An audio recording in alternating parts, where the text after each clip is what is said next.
Hey, what's up guys, it's T-Bone here and welcome back to another episode of playing Legendary Game of Heroes.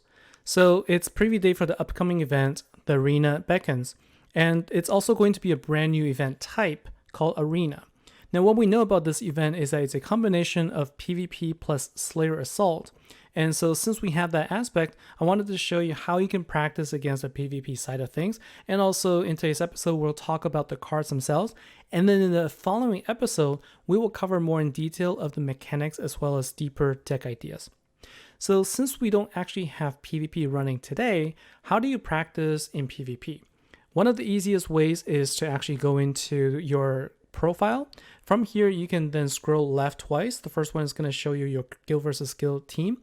The second one is going to be your PvP defender team. Go ahead and practice, and then you can see your team. You can see a defender team there, and then you can choose any team that you want to go up against it. Now, what I want to show you is that I don't believe they've actually implemented all of the changes just yet, because if you look here, I have Aerobata, which is, as you'll see later, a card that is already a mage card, which is part of the event itself. But then if you go into the battle, you'll see two things. One, the PvP relics haven't actually done anything. We're expecting to see some barriers that would protect the defender against attacks. And also we would expect some of these mage gems that you should see on the board to take down those barriers, but we're not seeing either of those things. And so I'm expecting that when the event actually starts, then you should be able to get more realistic view of how this works. But I wanted to show you where you can actually practice against PvP defense. And so this is how you would be able to do that. And then I think now what I want to do is go ahead and take a look at the cards themselves and see what we've got in store. Let's start with the event card, Orion the Cosmic Hunter, which is a light giant attacker card. Now I want to pay special attention to the three letters that you see in the front here, MSC, for Mage, Slayer, Commander. Mage is the new event hero type that works for the event Arena. And so by having these three letters here, it's saying that this card and this deck will work in any of the three events moving forward, which is really good. Having cards that actually work across Slayer and Commander is actually pretty rare, so it's really good sign to see a card that can work in all of the events. Now we already know from the newsfeed that this is also a Gemfall type deck, so the mechanics is going to be very much the same as the previous Fire Mystic deck with Galena as the event card, but there are a couple of key differences. The first one is the battle skill. You'll see that the Gemfall increased is by 20 gems, but the previous version in the Fire Mystic team, it was actually 40 gems. So there's a 50% gem reduction here, but the passive has up to 3% attack increase instead of 1% from the previous fire deck. So you're actually getting 2 additional % increase in attack. So what does this really mean? Well, the key to damage here when you think about Slayers is that you are actually getting more damage by the attack boost, more so than just having subsequent matches of your gems after initial gem match. So I actually personally believe that this is going to result in higher damage overall compared to the previous version. Then let's take a look at the other cards that are in the collection as well. Next, let's take a look at the Master Collection card as well as the support and the ultra rare cards. We'll start with the Master Collection card, Canis Stellar Hound.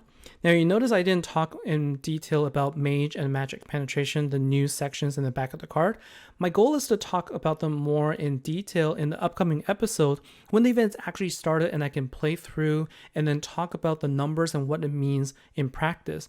But at a high level, I believe what this means, with a higher number of Magic Penetration you have in your deck, the higher damage you'll be able to output. And whether that's a multiplier or other means, we will have more details. I'll be able to find out more once the event actually starts. And if we take a look at the battle skill and the passive, it's the same thing. It's 25 gems for Gemfall, half of the Fire Mystic version of the Ultra Master Collection card, but then the passive damage is pretty good, goes up to 7%. Next, let's take a look at the support card, Libra, Beautiful Balance, which is a warrior card. Now this card is a gem destroyer as well as a healer, so it will destroy 6 gems every time you attack, 6 non-light gems every time you attack, and heals for 90% recovery. And you can also pass this ability onto other light giant heroes for every 100 stacks of intensity. Finally, let's take a look at the ultra rare card Astro Adjudicator. So this is typically the card that will spawn power gems, and it is the same here. The battle skill will destroy all non-light gems and spawns 2 light power gem 2s and 2 more for every 100 giant intensity. So this is the card that's going to be able to fill up the board with power gems, and it has a new passive ability. So as you increase the light gem fall, it will spawn 1 light power gem 1 and heal for 30% recovery for every 20 stacks of light gem fall. This will increase obviously once you get to 6 stars. And you can see that it also will dispel counterattack, which is something we've seen before, and you can expect that to be in the bosses this time around. Now let's take a look at the runes that are available from the historical collection heroes. Now, in terms of the historical collection heroes, it's not too bad. I wish that Indale was actually included in this set because he just naturally fits as a light giant card. But these 3 cards aren't too bad. So we have Aurbata, who is a more recent light slayer card, and she can generate heart powered gems as well as be a mini nuke damage dealer, and also will increase your attack for the demigod cards. So if you're using a light demigod deck, this card actually isn't too bad. And then you have Alexa, which was one of my favorite cards in a deck that I used a lot, where she does nuke damage and also powers up the other cards that would generate power gems in a variation of the Halloween deck. And then you have the Prism Knight. She also generates power gems, and she's also a demigod, so it works well in synergy. So let's take a look at the runes here. Let's go ahead and open up while we're here. So we have the horseshoe one, and then let's open up the second one and see what we get. And we get a second horseshoe. So we have 2 runes and we have duplicates there. So that's really unfortunate. But that's okay. I'm going to take a look and see if the collection is a little better this time compared to the last event. And I'm keeping my fingers crossed that I'll be able to get a Master Collection card.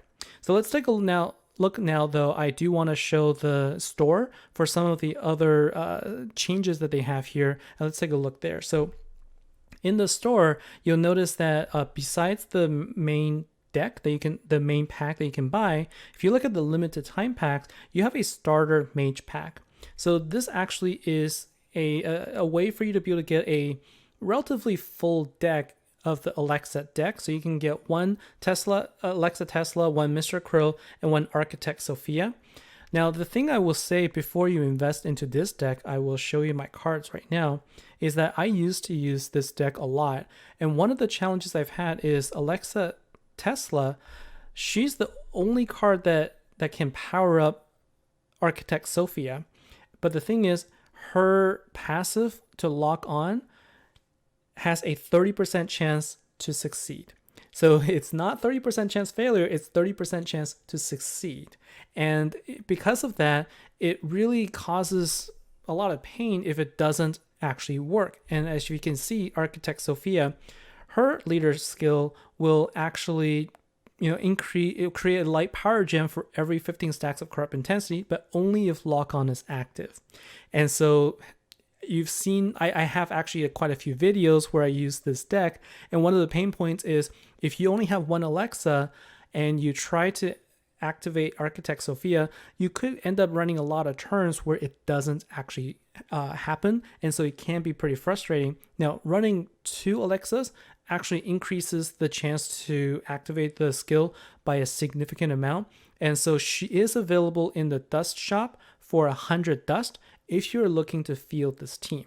Now, Mr. Crow is a card that will give you immunity, but it has a 7-turn cooldown.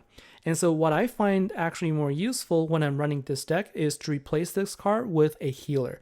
Typically, I've always gone with Aladdin, but there's a lot of healers nowadays that can do the same thing. And so that's actually what I would recommend. Now, it's always hard to predict how an event is going to go, especially a brand new one like this. But there are a couple of elements that I think if they were able to address that would make this a positive experience. From the PvP perspective, if they can get rid of the streak timer, then I think that will make it a lot more fun. Streak timers just made the PvP experience really bad, and I hope they don't have it. And from a Slayer Assault perspective, The biggest problem with summoning was it took a long time, very grindy, to try to get the big bosses summoned. But once you actually summoned it, the trophies for those bosses just were very small that it didn't make the effort worth it. So I think if they can address those two issues, we might be able to see a pretty fun event, and I'm looking forward to seeing how it goes. So that's it for this episode. Thanks for watching. Let me know what your thoughts are and let me know what your feedback is. Comment down below. I will also have the link to the full video in the description below. And then so until next time, I'll see you. Take care.